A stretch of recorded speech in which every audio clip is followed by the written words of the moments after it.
These two products will save your home. A simple solution without expensive chemicals. Start by preparing a small bowl and filling it with baking soda.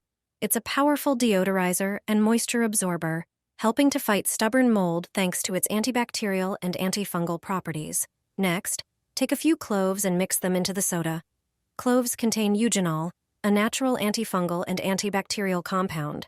They also add a pleasant, spicy scent that freshens the air and repels insects.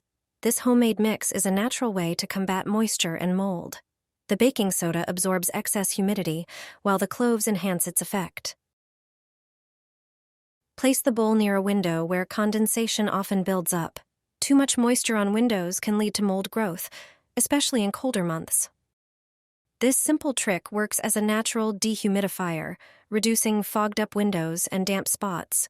Put the bowl in the bathroom, near the shower, or in a closet where moisture can cause musty odors and even mold on clothes. This easy and inexpensive method keeps your home fresh and dry.